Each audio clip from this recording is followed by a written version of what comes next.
നമസ്കാരം, V D ബിൻഡോയാണ്.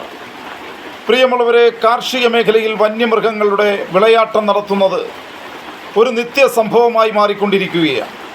ഇന്നലെ പോലും കണ്ണൂർ ജില്ലയിലെ കരിക്കോട്ടക്കരിയിൽ കാട്ടാന ഇറങ്ങി നിരവധി കർഷകരുടെ കാർഷിക വിളകൾ നശിപ്പിച്ചു എന്ന വാർത്തയാണ് പുറത്തു വരുന്നത്.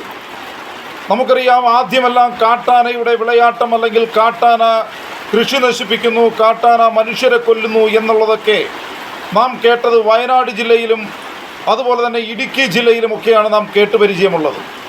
വയനാട് ജില്ലയിൽ കർഷകരുടെ കൃഷി മേഖലയെ മുഴുവൻ കാട്ടാന നശിപ്പിക്കുന്നു, അല്ലെങ്കിൽ വയനാട്ടിലെ കർഷകരെയും ആദിവാസികളെയും കാട്ടാന കൊല്ലുന്നു എന്ന് ഈ കണ്ണൂർ ജില്ലയിലെ പേരാവൂരിൽ അധിവസിക്കുന്ന എന്നെ പോലെയുള്ള ആളുകൾ ഈ വാർത്ത കേൾക്കുമ്പോൾ നമ്മൾ ആദ്യം ചിന്തിച്ചത്, ഇത് വയനാട്ടുകാരുടെ പ്രശ്നമല്ലേ, അത് ഇടുക്കിക്കാരുടെ പ്രശ്നമല്ലേ, അത് നമ്മളെ എങ്ങനെ ബാധിക്കുമെന്നാണ് നമ്മൾ ആദ്യം വിലയിരുത്തിയതെങ്കിൽ അധികം താമസിയാതെ തന്നെ കണ്ണൂർ ജില്ലയിലെ ആർലം ഫാമിലെ ആദിവാസി സെറ്റിൽമെൻറ്റ് മേഖലയിലേക്ക് ഈ വന്യമൃഗങ്ങൾ വരികയും ആദിവാസികളെ തന്നെ കൊല്ലുകയും ചെയ്യുന്ന സാഹചര്യമുണ്ടായി. ആ സാഹചര്യത്തിലും കാട്ടാന ആദിവാസികളെ കൊല്ലുമ്പോൾ നമ്മളെല്ലാം പറഞ്ഞു, അത് ആർലം ഫാമിലല്ലേ, ആർലം ഫാമിലെ ആദിവാസികളെയല്ലേ കൊല്ലുന്നത്, അതിൽ നമുക്ക് പ്രശ്നമൊന്നുമില്ല എന്ന് പറഞ്ഞുകൊണ്ട് നാം മാറി നിന്നു. എന്നാൽ അതേ കാട്ടാന അല്ലെങ്കിൽ എന്നാൽ ആ കാട്ടാനകൾ ഇപ്പോൾ നമുക്കറിയാം ഉളിക്കൽ ടൗണിൽ വെച്ച് ഒരു കർഷകനെ കൊല്ലുന്നു, അല്ലെങ്കിൽ പെരിങ്കിരിയിൽ വെച്ച് മറ്റൊരു കർഷക സ്ത്രീയെ പള്ളിയിൽ പോകുമ്പോൾ കൊല്ലുന്നു. അതുപോലെ കാട്ടാന ഇരിട്ടി ടൗണിൻ്റെ പ്രാന്തപ്രദേശങ്ങളിലേക്ക് കാട്ടാന കടന്നു വരുന്നു, മുഴക്കുന്നിലേക്ക് കാട്ടാന എത്തുന്നു, കണിച്ചാറിലേക്ക് കാട്ടാന എത്തുന്നു. അങ്ങനെ ജനങ്ങൾ അധിവസിക്കുന്ന, ഇടതൂർന്ന ജനങ്ങൾ അധിവസിക്കുന്ന മേഖലയിലേക്കൊക്കെ ഈ കാട്ടാനകൾ കടന്നു വന്നുകൊണ്ടിരിക്കുകയാണ്. പ്രിയപ്പെട്ടവരെ, ഈ സാഹചര്യത്തിലാണ് സാധാരണ ജനങ്ങൾക്ക് ഈ കാട്ടാനയുടെ ഭീഷണിയിൽ നിന്ന് മോചനം വേണമെന്ന മുറവിളി നമ്മുടെ സമൂഹത്തിലാകെ ഉയർന്നു വരാൻ വേണ്ടി തുടങ്ങിയിരിക്കുന്നത്. ഈ സാഹചര്യത്തിൽ നമ്മൾക്ക് ഈ കാട്ടാനയെ പ്രതിരോധിക്കുന്നതിന് വേണ്ടി ജൈവവേലി നിർമ്മിക്കുക എന്ന ഒരാശയമാണ് ഞാൻ മുന്നോട്ട് വയ്ക്കാൻ വേണ്ടി ആഗ്രഹിക്കുന്നത്. നമുക്കറിയാം, കാട്ടാനയെ പ്രതിരോധിക്കുന്നതിന് വേണ്ടി വൈദ്യുതി വേലി നിർമ്മിച്ചു, ആ വൈദ്യുതി വേലി കാട്ടാന പൊളിച്ചു കളഞ്ഞു. അതല്ലെങ്കിൽ സൗരോർജ്ജ വേലി നിർമ്മിച്ചു, വൈദ്യുതി വേലി നിർമ്മിക്കാൻ പരാജയപ്പെട്ടിടത്ത് സൗരോർജ്ജ വേലി നിർമ്മിച്ചു, കോടിക്കണക്കിന് രൂപ അതിനുവേണ്ടി ചെലവഴിച്ചു. പക്ഷേ ആ സൗരോർജ്ജ വേലി വിജയിച്ചില്ല. അതുപോലെ ആന മതിലുകൾ നിർമ്മിച്ചു, പല ആന മതിലുകളും ആന പൊളിച്ചു കളഞ്ഞു. ഇപ്പോൾ ആ മതിലുകളുടെ കാലപ്പഴക്കം കഴിയുമ്പോൾ അല്ലെങ്കിൽ പൊളിഞ്ഞു പോകുന്നു. അങ്ങനെ ഇവിടെ ഒരു അവിശുദ്ധമായ കൂട്ടുകെട്ടുകളിലൂടെ അഴിമതി നടക്കുകയാണ്. ഉദ്യോഗസ്ഥരും രാഷ്ട്രീയ നേതൃത്വവും അതുപോലെ തന്നെ ഇതെല്ലാം ചേർന്നുകൊണ്ട് നടക്കുന്ന ഒരു അവിശുദ്ധ കൂട്ടുകെട്ട്.